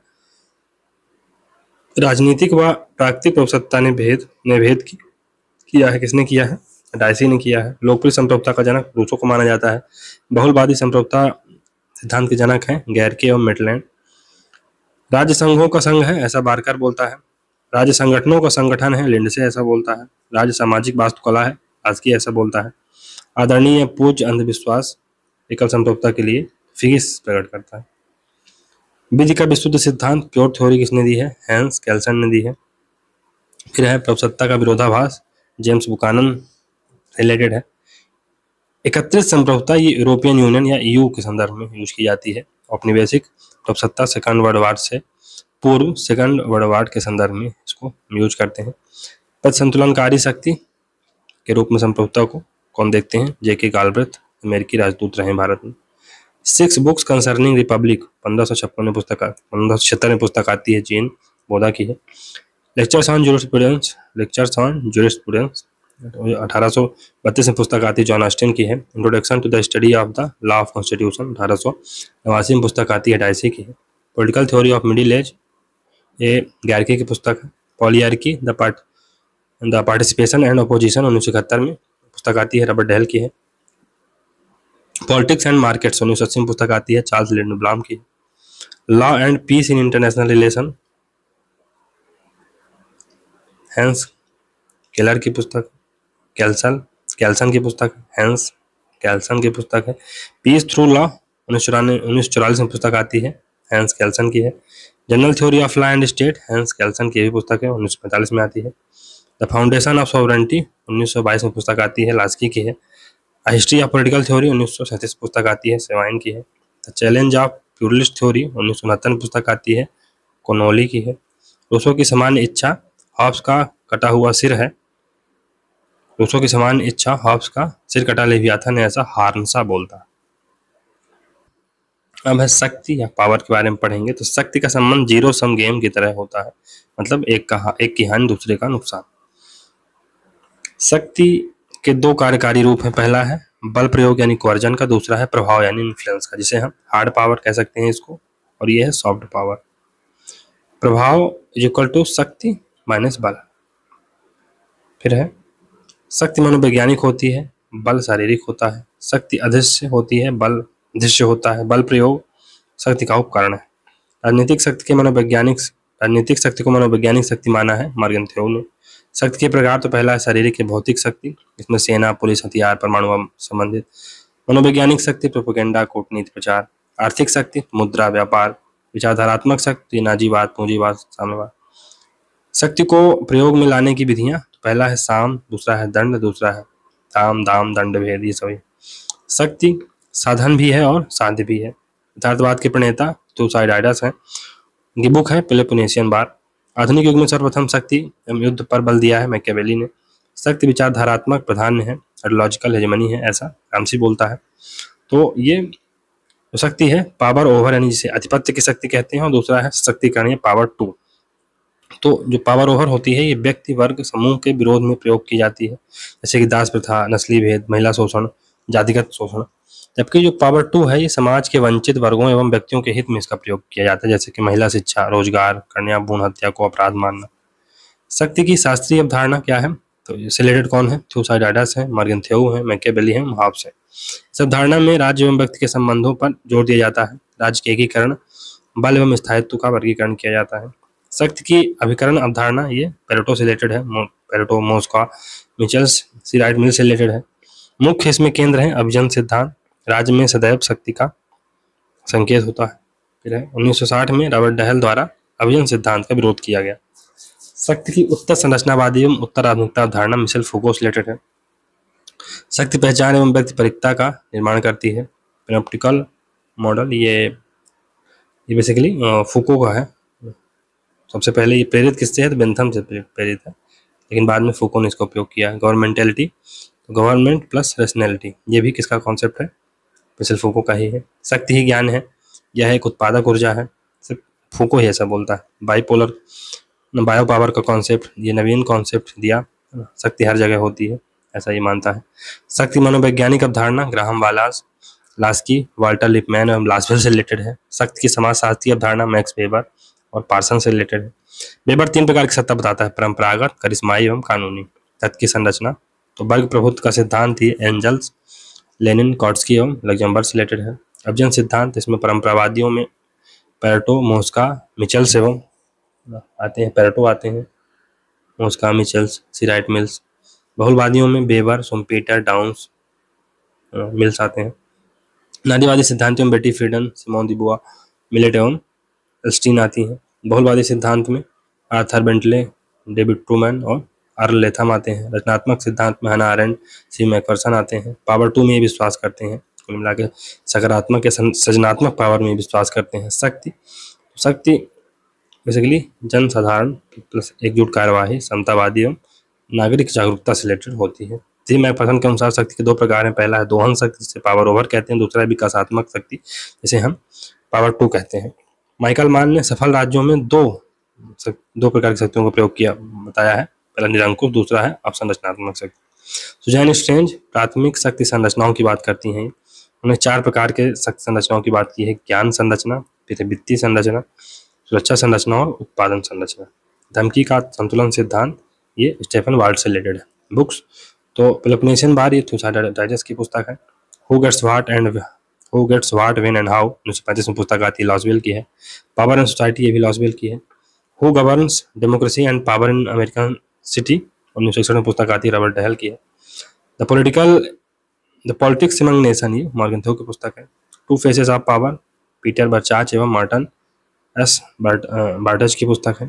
पावर अरेटिकल व्यू, 1974 में पुस्तक आती है, स्टीवन लुकास की पुस्तक है। फिर है discipline and punish, the birth of prison, 1977 में पुस्तक आती है, मिशेल फूको की है। मैडनेस एंड सिविलाइजेशन, 1971 में पुस्तक आती है, ये भी मिशेल फूको की है। एनाटॉमी ऑफ पावर, 1978 में पुस्तक आती है, जेके गॉलब्रेथ की है। द नेचर ऑफ पावर, 1986 में पुस्तक आती है, बर्नेस बेरी की है। पावर एलीट, 1956 में पुस्तक आती है, सी राइट मिल्स की है। ऑन वायलेंस, हना अरेंड की पुस्तक है। सिस्टमैटिक थ्योरी, कैटलिन से रिलेटेड है। द ग्रेट सोसाइटी पुस्तक ये 1914 में आती है, ग्राहम वालास की है। फ्रॉम वेल्थ टू पावर, परी जकारिया की पुस्तक है। Tragedy of great power politics, ये जॉन मीन साइमर की पुस्तक है। अब है सत्ता, तो सत्ता को राज व्यवस्था रूपी शरीर की आत्मा कहा गया है। सत्ता संस्थाकृत शक्ति है, ऐसा बायरस टिड बोलता है। बायरस्ट्रीट बोलता है। सत्ता संस्थागत शक्ति, सत्ता के स्रोत संबंधित दृष्टिकोण। पहला है औपचारिक, दूसरा है स्वीकृति, फिर क्षमता दृष्टिकोण, संविधान एवं कानूनी दृष्टिकोण, जन सहमति से, शासक की क्षमता से, हॉब्स ऑस्टिन से रिलेटेड है, टॉप टू बॉटम है ना, औपचारिक के टॉप टू डाउन होती है। फिर है इससे उदार स्वीकृति वाली जो बात है, इससे उदारवादी रिलेटेड है, ये डाउन टू टॉप की बात करते हैं। क्षमता दृष्टिकोण ये मैकियावेली का बेसिकली जो प्रिंस है वो पुस्तक है, रिलेटेड है, मैक्स वेबर, ये सब बातें करते हैं। शब्दावली तो भावी स्पष्ट लाभ शब्द का प्रयोग कौन करते हैं? हॉब्स करता है। संस्थाकृत शक्ति सत्ता को बोलता है, बायरस्ट्रीट बोलता है। दूसरों के कार्यों को प्रभावित करने की क्षमता सत्ता है, इसे बर्ट्रैंड रसेल बोलता है। उदासीनता का क्षेत्र है, रिचर्ड बर्नार्ड ऐसा बोलता है। स्वीकृति का क्षेत्र है, हर्बर्ट साइमन ऐसा बोलता है। Zone of indifference Richard Barnard बोलता है, स्वीकृति का क्षेत्र है। जोन ऑफ एक्सेप्टेंस ये हर्बर्ट साइमन बोलता है। फिर है ईपीसी अथॉरिटी यानी expert person cooperation authority, McMahon का कॉन्सेप्ट। बुक्स तो पावर, ये बर्ट्रैंड रसेल की पुस्तक है। The function of executive Barnard की पुस्तक है। अथॉरिटी एंड डेमोक्रेसी 1994 पुस्तक आती है, मैकमोहन की है। Theory of social and economic organisation Max Weber की पुस्तक है। अथॉरिटी 1990 में पुस्तक आती है, जोसेफ राज की है। अथॉरिटेरियन पर्सनालिटी थियोडोर अडर्नो की पुस्तक है। अब है वैधता या औचित्यपूर्णता, या जिसे हम लेजिटिमेसी कहते हैं, उसका अर्थ क्या है? उचितता या कानून की दृष्टि से उचित होना। कोई भी शासक शक्ति के सहारे धरती पर शासन करता है, परंतु वैधता के सहारे वह लोगों के हृदय पर शासन करता है। लोकतंत्र का आधार भी वैधता है, तानाशाही का आधार बल प्रयोग या शक्ति। सत्ता इज इक्वल टू यानी अथॉरिटी इज इक्वल टू शक्ति पर वैधता यानी पावर प्लस वैलिडिटी, या जिसे हम लेजिटिमेसी कहते हैं। वैधता का आधार क्या है? विश्वास सिद्धांत। तो वैधता का आधार क्या होना चाहिए? सहमति, उपयोगिता, सार्वजनिक विवेक। 13वीं शताब्दी में ग्रोसियस, हॉब्स, जॉन लॉक ने इसकी चर्चा की है। फिर गैर लोकतांत्रिक वैधता, इसके 3 रूप हैं। पहला चुनाव, दूसरा गैर लोकतांत्रिक कारक और तीसरा है वैचारिक वैधता। वैधता के आधार तो विभिन्न विचारक इसमें है। उदात्त झूठ, नोबल लाई का कॉन्सेप्ट, ये प्लेटो से रिलेटेड है। कानून का शासन अरस्तू से रिलेटेड है। दैवी शक्ति का विचार मध्यकालीन युग से रिलेटेड है। फिर जनता की सहमति जॉन लॉक से रिलेटेड है। लोकप्रिय संप्रभुता या सामान्य इच्छा कॉन्सेप्ट प्लेटो से रिलेटेड है। कानून व्यक्तियों के सुख में वृद्धि करने के लिए है, बेंथम से रिलेटेड है ये। ब्रूस गिली वैधता के 3 प्रकार बताता है, 3 उप प्रकार बताता है। पहला कानून सम्मत, दूसरा है औचित्य, तीसरा है सहमति। हेबरमास वैधता का अभाव कॉन्सेप्ट देता है। उत्पादन शक्तियों का विकास और सांस्कृतिक अंतःक्रिया या प्रॉक्सिस से निर्मित होता है बेसिकली वैधता, या इसे वैधता का क्राइसिस ऑफ लेजिटिमेसी का कॉन्सेप्ट हेबरमास देता है।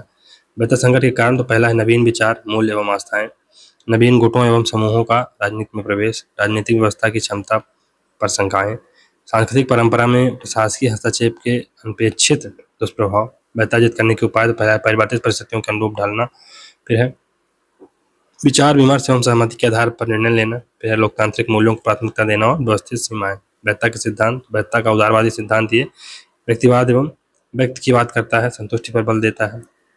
वैधता का संभारण सिद्धांत ये वैधता का विमर्श मूलक सिद्धांत, इसके समर्थक कौन है? हेबरमास है। अंतकाल या फैलाव का सिद्धांत ये क्रिटिकल लेजिटिमेसी का कॉन्सेप्ट है, विलियम कोनोडो का है। और रचनात्मक वैधता की बात ये करते हैं। शब्दावली तो लेजिटिमस शब्दावली सिसरो से रिलेटेड है। दैवी वैधता या नागरिक वैधता स्टर्नर वर्जन से रिलेटेड है। पारंपरिक करिश्माई तक संगत सत्ता ये मैक्स वेबर से रिलेटेड है। वैधता का अभाव हेबरमास बोलता है। शक्ति के बिना वैधता कोरा आडंबर है, ऐसा हेनरी किसिंजर बोलते हैं। Rights of decision, process of decision making, Robert dial का कॉन्सेप्ट। बुक्स तो इसमें पॉलिटिकल मैनर बुक है, 1959 में आती है, लिपसेट की है। द लेजिटिमेशन ऑफ पावर 1991 पुस्तक आती है, बिंथम की है।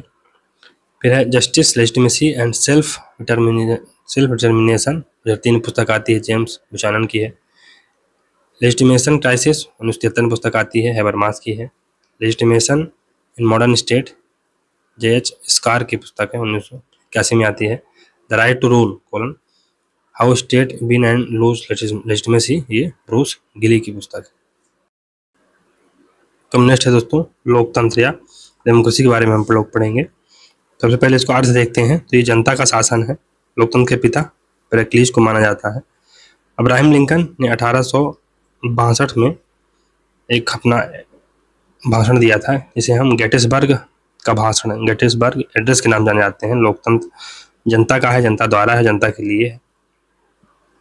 स्त्री मताधिकार का विकास, तो सबसे पहले जो स्त्री मताधिकार है न्यूजीलैंड में 1893 में दिया जाता है। उसके बाद यूएसए में 1919 में, यूके में 1928 में, फ्रांस में 1945 में, स्विट्जरलैंड में 1971 में और इंडिया में 1950 में मिल जाता है। लोकतंत्र की लहर, तो ये पी हंटिंगटन से लेटेस्ट कॉन्सेप्ट है। प्रथम लहर ये 1828 से 1926 के बीच में आई थी। दूसरी संक्षिप्त लहर ये 1943 से 1962 के बीच में रही। तीसरी लहर 1974 से अभी तक चल रही। प्रथम लहर जब आई उसके बाद एक विपरीत लहर भी आई 1922 से लेकर 42 तक। दूसरी जो विपरीत लहर आई 1958 से 75 के बीच में आई, जहाँ पर स्पेन, पुर्तगाल, पूर्वी यूरोप के देशों ने बेसिकली यहाँ पर थोड़ा सा गलत विकास डेमोक्रेसी से विमुख हुए थे। अरब बसंत, तो ये इसका आगाज ट्यूनीशिया से हुआ था, मिस्र, लीबिया में फिर फैल गया। शब्द का प्रयोग किसने किया था? अरब स्प्रिंग का मार्क लिंच, ये उसे के हैं, ने प्रयोग किया था। तो लोकतंत्र के प्रकार, डेमोक्रेसी के विभिन्न प्रकार किसने बताए हैं? सी मैकफरसन ने बताए हैं। इनकी पुस्तक का क्या नाम है? The real word of democracy. संरचनात्मक लोकतंत्र से हम प्रोटेक्टिव, संरचनात्मक लोकतंत्र से हम प्रोटेक्टिव डेमोक्रेसी कहते हैं। लॉक, बेंथम और मॉन्टेस्क्यू से रिलेटेड है। विकासात्मक लोकतंत्र रूसो, जे.एस. मिल और टी.एच. ग्रीन से रिलेटेड है। साम्यावस्थावादी संतुलित लोकतंत्र ये शुम्पीटर और अबरडाल से रिलेटेड है। सहभागी लोकतंत्र रूसो, मैकफरसन, पैटमैन, पोलंजा से रिलेटेड है। संरचनात्मक विकासात्मक प्लस सक्रिय भागीदारी इक्वल टू सहभागिता वाला लोकतंत्र, पार्टिसिपेटिव डेमोक्रेसी। लोकतंत्र के सिद्धांत, तो शास्त्रीय सिद्धांत यह प्रतिनिधित्व और निर्वाचन की वास्तविकताओं को स्वीकार करता है। यह एक संस्थात्मक व्यवस्था है। क्या? कौन? लोकतंत्र। शास्त्रीय लोकतंत्र यह प्राचीन ग्रीस के पुलिस या नगर राज्य एथेंस के मॉडल पर आधारित है। इस मॉडल का रूसो एवं मार्क्स के विचारों पर प्रभाव पड़ा। यह शासन का एक प्रकार से प्रबुद्ध तानाशाही के बराबर, जिसे हम समझ सकते हैं। संरचनात्मक या सुरक्षात्मक लोकतंत्र, इस लोकतंत्र के माध्यम से नागरिक सरकार के अत्याचारों से अपनी रक्षा करता है।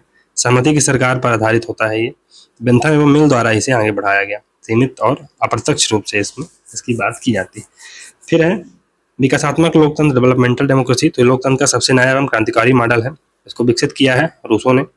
कानून का पालन करना जिसे हमने स्वयं बनाया, वही क्या है? वही है लोकतंत्र। इसके केंद्र में जमीनी लोकतंत्र का विचार है। अधिनायकवादी लोकतंत्र का वास्तुकार रूसो को माना जाता है।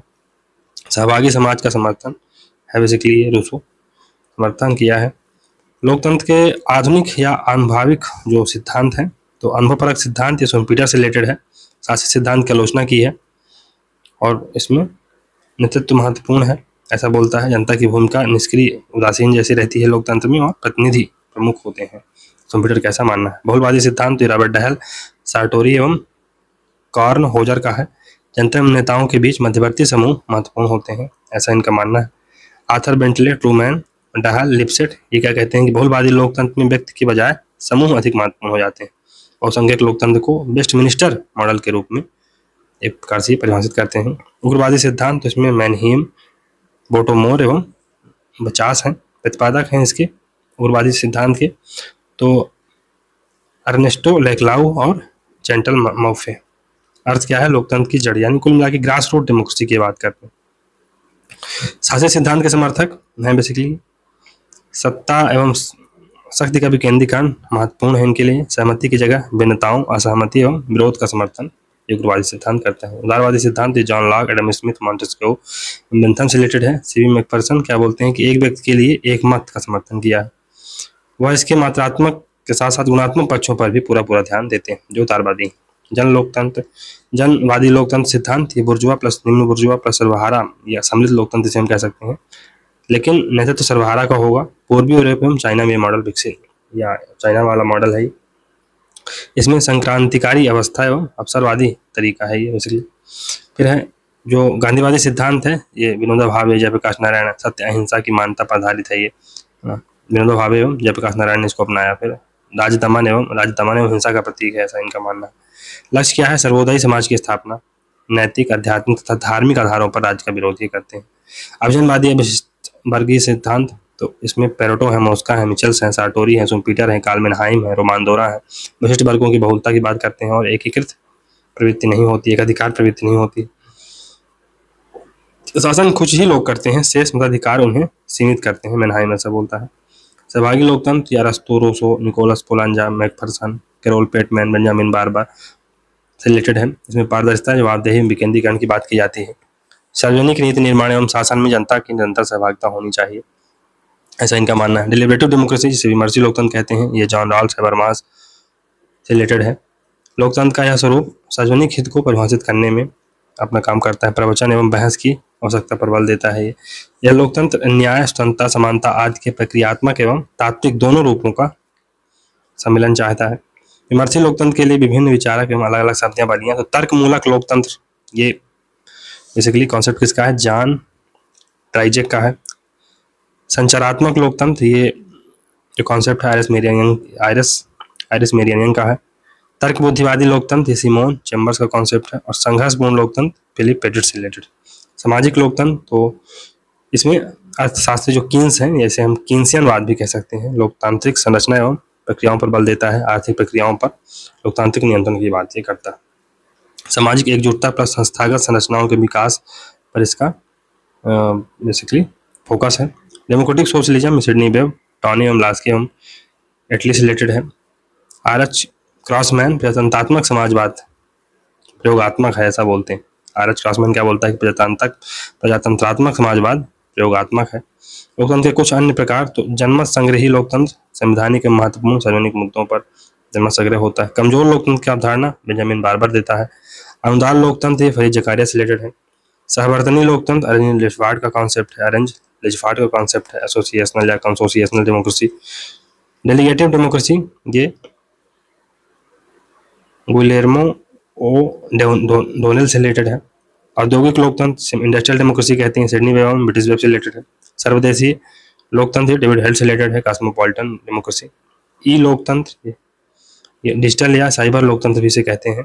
समुदायवादी लोकतंत्र, बाल्जर, बारबर, टेलर, सेंडल, डेनियल से रिलेटेड है। निर्देशित या डायरेक्टेड लोकतंत्र, ये सुकर्णो, इसकी स्थापना की बात करते हैं। प्रबंधकीय लोकतंत्र, सुम्पीटर से रिलेटेड है। अब है लोकतांत्रिकरण, जिसे हम डेमोक्रेटाइजेशन कहते हैं। तो राजतंत्रात्मक, धर्मतंत्रात्मक, सर्वाधिकारवादी शासन व्यवस्थाएं जब लोकतांत्रिक शासन प्रणाली में परिवर्तित होती हैं तो इसे लोकतांत्रिकरण कहते हैं। विकास, तो सैमुअल पी हंटिंगटन ने अपनी जो पुस्तक है थर्ड वेव डेमोक्रेटाइजेशन इन लेट 20th सेंचुरी, जो कि 1991 में आती है, में इसका कॉन्सेप्ट देते हैं। ट्रांसफॉर्मेशन, तो एलीट क्लास द्वारा लोकतंत्र का विकास होता है, ये टॉप टू डाउन प्रक्रिया है। ट्रांसप्लेसमेंट, तो शासक दल एवं विरोधी दल दोनों द्वारा प्रयास होता है। और रिप्लेसमेंट, तो अधिनायकवाद को समाप्त कर लोकतंत्र लाया जाता है। इसमें लोकतांत्रिकरण की प्रक्रिया, तो पेजवास्की ने 3 प्रक्रिया का वर्णन किया है। पहला, पुरानी व्यवस्था का टूटना, फिर है लोकतांत्रिक संक्रमण, और फिर है लोकतांत्रिक समेकन। लोकतांत्रिकरण को बढ़ावा देना, तो आर्थिक एवं राजनीतिक विकास टिस्मैन से रिलेटेड है। फिर समतावादी समाज का कॉन्सेप्ट किसने दिया है? स्मोगल ने दिया है। शिक्षा लोकतांत्रिकरण को बढ़ाती है, एलिमेन एवं क्रीन ऐसा मानते हैं। लोकतांत्रिकरण के पहचान के तत्व, तो विचारक कौन कौन से हैं इसमें? चार्ल्स टिली हैं, रॉबर्ट डहेल हैं, सिमोन लिप्सेट हैं। लोकतांत्रिक मंदी का कॉन्सेप्ट किसने दिया है? फुकुयामा ने दिया है। शब्दावली, तो डिजिटल डेमोक्रेसी, ये स्मिथ एवं ग्रे से रिलेटेड है। लोकतांत्रिक अतिभार, ये सैमुअल ब्रिटेन का कॉन्सेप्ट है। आदर्श विचार अभिव्यक्ति हैबरमास से रिलेटेड है। विवाद प्रजातंत्र, जॉन डाइजेक का है। कुशलतापूर्वक तार्किकता से प्रजातंत्र की समस्या निपटाना, हेरन लैंडमोर का कॉन्सेप्ट है। प्रतिस्पर्धी अभिजनवाद का मॉडल एंथनी डाउन्स देता है। संस्थात्मक दृष्टिकोण सी राइट मिल्स का है। जन समाजों का सिद्धांत ऑर्टेगा गैसेट देता है। सटोरिया या किरायाजीवी पेरेटो बोलता है। अवशेष का सिद्धांत पेरेटो से रिलेटेड है। रेसिड्यू का सिद्धांत पेरेटो से रिलेटेड है। अभिजन का अदला बदली या बेसिकली सर्कुलेशन ऑफ फ्लूइड्स की थ्योरी किसकी है? पेरेटो की ही है। लोकतंत्र का अभिजनवादी जो सिद्धांत है, परंपरागत जो अभिजन सिद्धांत के सिद्धांतकार कौन कौन से हैं उसमें पेरेटो, उनकी पुस्तक क्या नाम है? Mind and society. Mosca, the ruling class. Michels की है political parties sociological study. Wright Mills ने उनकी पुस्तक है पावर एलीट। बरहेम की है द मैनेजेरियल रिवोल्यूशन। आधुनिक अभिजन तंत्र सिद्धांत के समर्थक कौन है? तो मैनहाइम है आइडियोलॉजी एंड यूटोपिया। सोमपीटर है capitalism socialism and democracy. Sartori democratic theory देते हैं ये।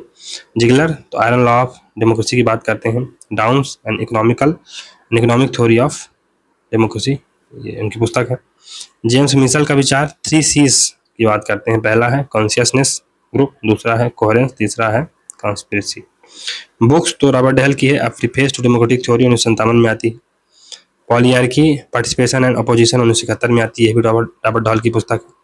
सी मैकफर्सन की पुस्तक है जो कि 1970 में आती है, the life and time of liberal democracy. फिर बेंजामिन बार्बर की पुस्तक है स्ट्रॉन्ग डेमोक्रेसी। जॉन डन की है डेमोक्रेसी द अनफिनिश्ड जर्नी 1992 में आती है। जॉन लेस्टर की है डिलिबरेटिव डेमोक्रेसी 1998 में आती है। सिमोन चैम्बर की है डिलिबरेटिव डेमोक्रेटिक थ्योरी 2003 में आती है। वाई डिलिबरेटिव डेमोक्रेसी 2004 में पुस्तक आती है, एमी गुटमैन की पुस्तक है। मॉडल्स ऑफ डेमोक्रेसी 2006 में पुस्तक आती है, डेविड हेल्ड की है। बिटवीन फैक्ट्स एंड नॉर्म्स 1988 में पुस्तक आती है, हैबरमास की है। Beyond liberal democracy political thinking for east Asian context 2006 में पुस्तक आती है, डेनियल बेल की है। फिर process and mechanism of democratisation 2000 में पुस्तक आती है, चार्ल्स टिली की है। The mind voice of reason 1994 में पुस्तक आती है, जोसेफ एम बसेट की है। पार्टिसिपेशन एंड डेमोक्रेटिक थ्योरी 1970 में पुस्तक आती है, पैटमैन की है। वर्ल्ड रिवोल्यूशनरी एलिट्स 1965 में पुस्तक आती है, लासवेल की है। डेमोक्रेटिक थ्योरी 1962 में पुस्तक आती है, सार्टोरी की है। Hegemony and socialist strategy towards radical democratic polity, ये पुस्तक है अर्नेस्ट लेक्लाउ एवं चैंटल मॉफे की। तो हम लोग उदारवाद के बारे में पढ़ेंगे, लिबरलिज्म। तो उदारवाद लैटिन भाषा के शब्द लिबर से बना हुआ, जिसका सामान्य अर्थ होता है आज़ादी या बंधनों का अभाव। अर्थात उदारवाद का प्रारंभिक जो अर्थ है नकारात्मक है। मुख्य विषय इसका व्यक्ति की प्रधानता है। उदारवाद के जो मूल प्रेरणा स्रोत हैं जॉन लॉक हैं, उदारवाद का पिता कहा जाता है। मैकफर्सन तो उदारवाद को मध्य युग का सबसे विवादास्पद शब्द कहते हैं। उदारवादी क्रांति तो 1688 में गौरवपूर्ण क्रांति हुई थी, वही थी। उदारवाद एक बौद्धिक आंदोलन है जिसमें मनुष्य एक विवेकशील प्राणी है, ऐसी मान्यता है। अधिकार प्राकृतिक है। संवैधानिक शासन की बात करते हैं, लेजर-फेयर की बात करते हैं, ये अवसर की समानता, चयन एवं स्वतंत्रता की समानता।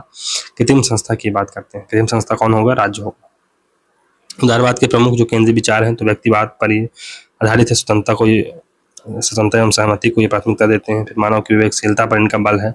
समानता, संविधानवाद, सहनशीलता, उदार शिष्ट लोकतंत्र पर ये बात करते हैं। अब है उदारवाद में परिवर्तन। तो आरंभ इसका जॉन लॉक ने किया, दूसरा परिवर्तन बेंथम जे.एस. मिल ने किया, तीसरा परिवर्तन जॉन रॉल्स ने किया।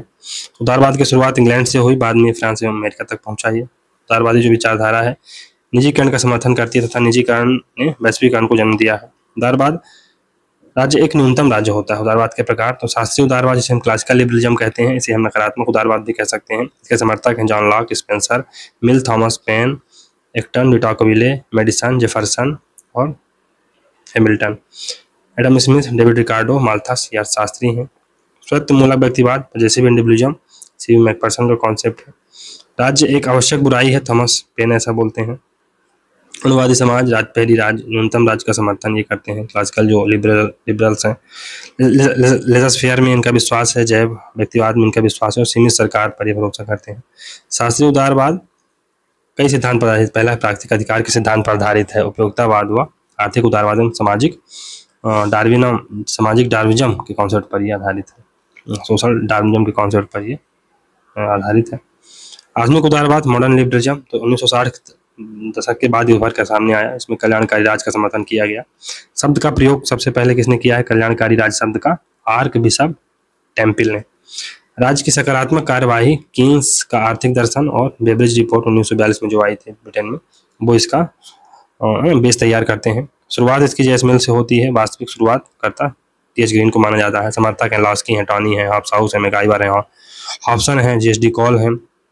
फिर अर्थशास्त्री तो कीन्सवाद का प्रणेता है और यहीं से ये चीज़ें निकल कर सामने आती हैं।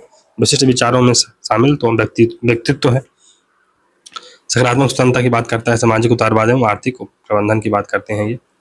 समकालीन उदारवाद, तो इसमें पहला है नव उदारवाद, फिर दूसरा इच्छा स्वतंत्रवाद है, और फिर उदार समतावाद। तो नव उदारवाद से रिलेटेड है हैक, फ्रीडमैन, जेम्स बुकानन।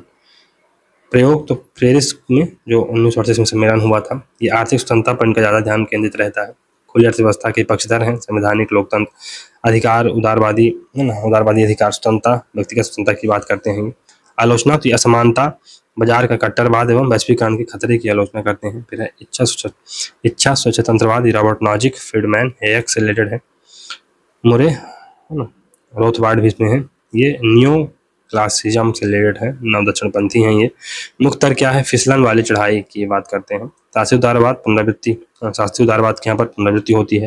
राज्य की तुलना में व्यक्ति पर बल देते हैं, हस्तक्षेप एवं पुलिस राज्य पर ये जोर देते हैं। प्रक्रियात्मक न्याय के समर्थक है। उदार समतावादी, तो ये जॉन डॉल से रिलेटेड है। ब्रायन बेरी, डॉर्किन, सीवी मैकफरसन, अमर सेन, एरिक रोकोवस्की, फिर है ब्रूस एकरमैन, अर्नेसन और रोमर से रिलेटेड है। ये सकारात्मक उदारवाद की चर्चा करते हैं। समाज समानता एवं कल्याण की बात करते हैं, समानता एवं स्वतंत्रता की बात करते हैं। एक दूसरे के पूरक है बेसिकली समानता एवं स्वतंत्रता, ऐसा इनका मानना है। और सृजनात्मक स्वतंत्रता का समर्थन करते हैं। बेसिकली जो क्रिएटिव फ्रीडम है, ये मैकफरसन का कॉन्सेप्ट है।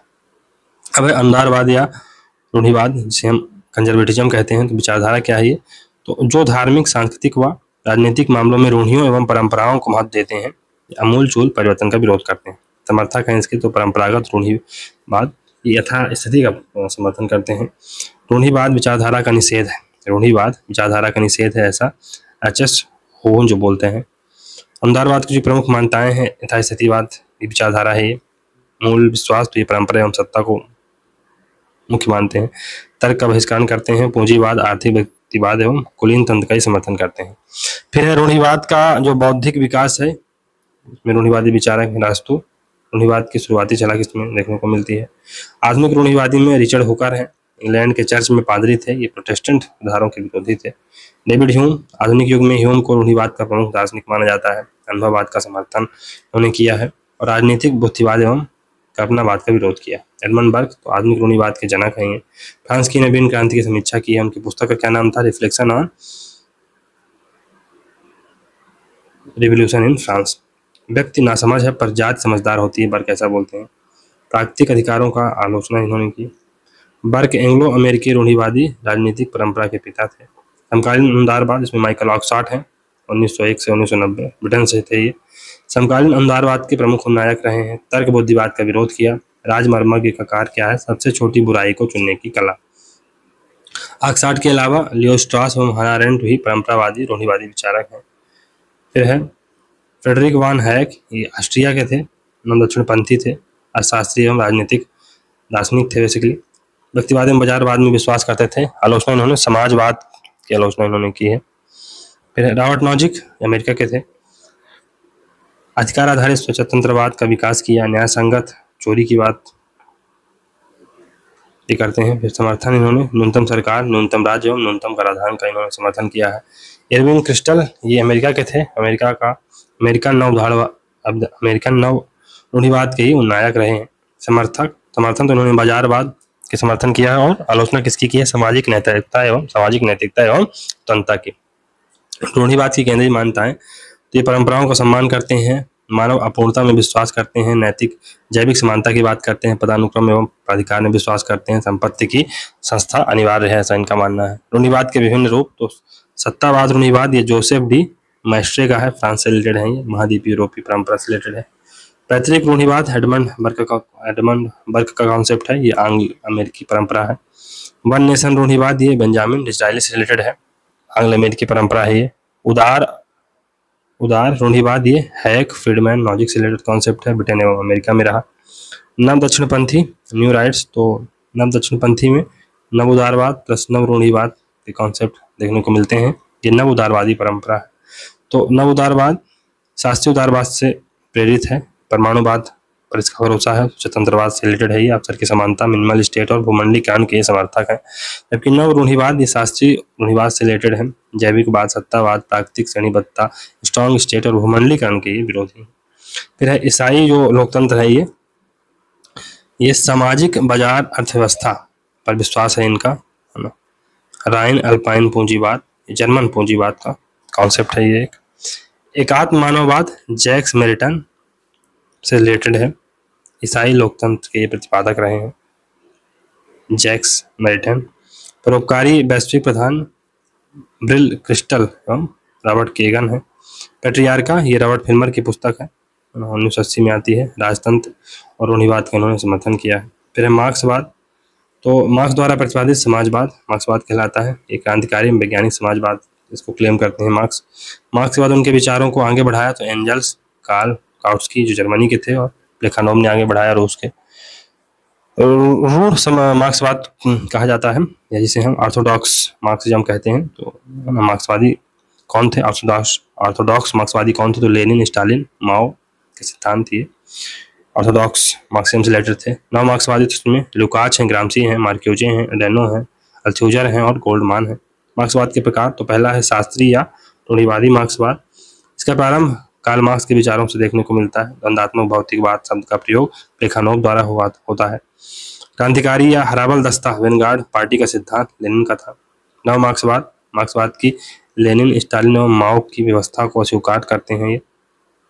ये आधार के साथ साथ संरचनाओं को महत्वपूर्ण मानते हैं। आर्थिक निर्धारणवाद की आलोचना करते हैं। मार्क्स को मानवतावादी दर्शन के रूप में प्रथम प्रस्तुत किया है किसने? लुकाच ने। आलोचनात्मक सिद्धांत, तो प्रथम युग ये 1923 से 1933 के बीच में रहा। कार्ल बर्ग से रिलेटेड थे, प्राथमिक शोध कार्य हुआ। दूसरा काल 1933 से 50 के बीच में रहा। हरखाइमर इससे जुड़े रहे। नव हेगलवादी चरित्र का उदय यहाँ होता है। तीसरा काल 1950 से 70 के बीच में हर्बर्ट मार्क्यूजे इसमें महत्वपूर्ण थिंकर थे। नव वाम का उदय हुआ। और चौथा काल 1970 के बाद का रहा, इसमें हेबरमास महत्वपूर्ण थिंकर थे, अंतिम महान प्रस्तावक थे। अस्तित्ववादी मार्क्सवादी, तो इसमें जीन पाल सार्त्रे हैं, इनकी पुस्तक है बीइंग एंड नथिंगनेस, 1943 में आती है। मार्क्सवाद को उसके मानवतावादी आधारों पर स्थापित करना चाहिए, ऐसा इनका मानना था। संरचनात्मक मार्क्सवाद, इससे लुई अल्थ्यूजर रिलेटेड है। तो मार्क्स के वैचारिक विकास में ज्ञान मीमांसात्मक अंतराल की बात ये करते हैं, एपिस्टेमोलॉजिकल गैप की बात करते हैं। ये मानवतावादी परिप्रेक्ष्य के विरुद्ध एक प्रतिक्रिया थी। ये विश्लेषणात्मक मार्क्सवाद, जिसे एनालिटिकल मार्क्सिज्म कहते हैं, तो जी ए कोहेन एवं जॉन एल्स्टर का है। मार्क्सवाद के अकादमिक पक्ष को मजबूत करने के लिए एक नए प्रकार का मार्क्सवाद स्थापित हुआ। जॉन रोमर, रॉबर्ट ब्रेन, फिलिप वान पेरेज, रॉबर्ट वेंडरबिन इससे रिलेटेड रहे। उत्तर मार्क्सवाद, तो अर्नोल्ड लैक्लाउ एवं जेंटल माउफे का है। इसमें जो महत्वपूर्ण पुस्तक है हेजेमनी एंड सोशलिस्ट स्ट्रेटजी, 1981 में आती है। मुख्य विचारक तो मार्क्स एवं एंजल हैं। क्रांति के द्वारा पूंजीवाद का नारा, सर्वहारा क्रांति, अधिनायकत्व, सर्वहारा का अधिनायकत्व एवं साम्यवाद की स्थापना की बात करते हैं। ये प्लेखानोव, रूसी मार्क्सवाद का जनक इन्हें कहा जाता है। समाजवादी क्रांति के पूर्व रूस को पूंजीवादी व्यवस्था से गुजरना होगा, ऐसा इनका मानना था। फिर है लेनिन, तो यूएसएसआर के राष्ट्रपति रहे 1917 से 1924 के बीच में। What is to be done इनकी पुस्तक थी, तो 1902 में आती है। द स्टेट एंड रिवोल्यूशन 1917 में आती है। रूसी क्रांति में 1917 में ये रोटी भूमि शांति का नारा देते हैं। साम्राज्यवाद का सिद्धांत, तो ये पूंजीवाद की उच्चतम अवस्था मानते हैं साम्राज्यवाद को। स्टालिन यूएसएसआर के राष्ट्रपति रहे 1924 से 1953 तक। एक देश में समाजवाद की बात करते हैं। माओ 1949 में जो चीनी साम्यवादी क्रांति हुई थी उसके अगुवा थे। व्यवहार से सत्य की ओर, सत्य की खोज की बात ये करते थे। सिद्धांत, तो नव लोकतंत्र का सिद्धांत ही देते हैं। सैकड़ों फूल एक साथ खिलने दो, निरंतर क्रांति का सिद्धांत देते हैं। ऑन कंट्राडिक्शन अपने लेख में। एंटोनियो ग्राम्सी ये हेजेमनी का कॉन्सेप्ट देते हैं, हेजेमनी शब्द का प्रयोग करते हैं। ग्राम्सी राजनीतिक समाज एवं नागरिक समाज को मिला के एक समग्र राज्य की कल्पना करते हैं। रोजा लग्जमबर्ग ये पोलैंड की थी। पूंजी का संचय इनकी पुस्तक 1913 में आती है, एक्युमुलेशन ऑफ कैपिटल। पूंजीवाद के साथ साथ साम्राज्यवाद का विनाश भी निश्चित है, ऐसा इनका मानना था। साम्यवाद का पतन, उदारवाद की विजय, ये फ्रांसिस फुकुयामा की जो पुस्तक है एंड ऑफ हिस्ट्री में ऐसा देखने को मिलता है। विचारधारा कांत, तो इसमें सामान्य अर्थ क्या है? विचारधारा विचारों और विश्वासों का पुंज है। मार्क्स विचारधारा को मिथ्या चेतना, फाल्स कॉन्शियसनेस बोलता है। विचारधारा का अर्थ क्या है? तो ये विचारों का समुच्चय है ना। दो इसमें धड़े हैं, एक इसको विचारों का समुच्चय मानते हैं, दूसरे विचारों का विज्ञान मानते हैं। तो जो विचारों का समुच्चय मानते हैं ये स्वीकृत मान्यताओं में विश्वास, सत्यापन की आवश्यकता नहीं है ऐसा मानते हैं। अंधविश्वासी एवं मंद समाज के लक्षण है ये। और कार्यवाही पर जोर देते हैं, यथास्थिति या परिवर्तन पर इनका जोर रहता है। फिर है विचारों का अगर विज्ञान है, जो आइडियोलॉजी है, तो ये विश्वस्त ज्ञान की तलाश जो अनुभव मूलक हो, अलौकिक नहीं हो, खुले दिमाग का लक्षण है ये। और इसमें सत्य ज्ञान की जिज्ञासा रहती है। अब है आइडियोलॉजी शब्द, ये डेसोजी ट्रेसी ने जो फ्रांस के थे 1796 में शब्द का प्रयोग किया था। उन्होंने जो विचारधारा है उसको विचारों के विज्ञान के रूप में इसको परिभाषित किया। कार्ल मार्क्स पहली बार विचारधारा के महत्व को समझा और उनकी पुस्तक थी द जर्मन आइडियोलॉजी, 1846 में आती है। डेनियल बेल ने विचारधारा जो कार्य उन्मुख है हो ऐसा ही बात करते हैं। एंटोनियो ग्राम्सी विचारधारा के विस्तार की बात करते हैं, प्रधानी की भूमिका, हेजेमनी की भूमिका की बात करते हैं। कार्ल मैनहाइम की पुस्तक थी आइडियोलॉजी एंड यूटोपिया, विचारधारा का अंत आइडियोलॉजी। 1950 में कांग्रेस फॉर कल्चरल फ्रीडम संस्था यूरोप एवं यूएसए में स्थापित होती है। फर्स्ट सम्मेलन इसका बम्बई भारत में होता है 1951 में। 1955 में इटली में विचारधारा के अंत का प्रतिवेदन कौन देता है? एडवर्ड सिल्स देते हैं। प्रतिवेदन का निष्कर्ष का अध्याय क्या था? एंड ऑफ आइडियोलॉजी किससे रिलेटेड है? एडवर्ड सिल्स से रिलेटेड है। 1960 में दो विचारकों की पुस्तक थी, ये अंत के प्रणेता बने। तो पहला है SM Lipset, political man, the social basis of politics, और Daniel Bell, the end of ideology on the exhaustion of political ideas in the 50s। सम्मेलन के प्रमुख विचारकों के तर्क क्या थे? तो एडवर्ड सिल्स के तर्क था विचारधारात्मक उत्साह की समाप्ति होती जा रही है, रोमान दोहरा। एरन का तर्क क्या था कि मार्क्सवाद को धर्मनिरपेक्ष धर्म की संज्ञा ये देते हैं। बुद्धिजीवियों की अफीम कहा है बेसिकली मार्क्सवाद को, उन्होंने रोमान दोहरा ने। फिर है लिप्सेट के तर्क, तो विचारधारा और आर्थिक कारकों के मध्य संबंध होता है, औद्योगिकरण की बुनियादी समस्या का समाधान हो चुका है। डेनियल बेल के तर्क, बेल ने अपनी पुस्तक के उपसंहार में पश्चिम में विचारधारा के अंत की घोषणा की है। डेनियल बेल मार्क्सवाद की मिथ्या चेतना की अवधारणा स्वीकार करते हैं। सारे उत्तर औद्योगिक समाज एक जैसे विकास की ओर अग्रसर होते हैं, ऐसा डेनियल बेल का मानना है। बेल की पुस्तक थी the coming of post industrial society, 1973 में आती है।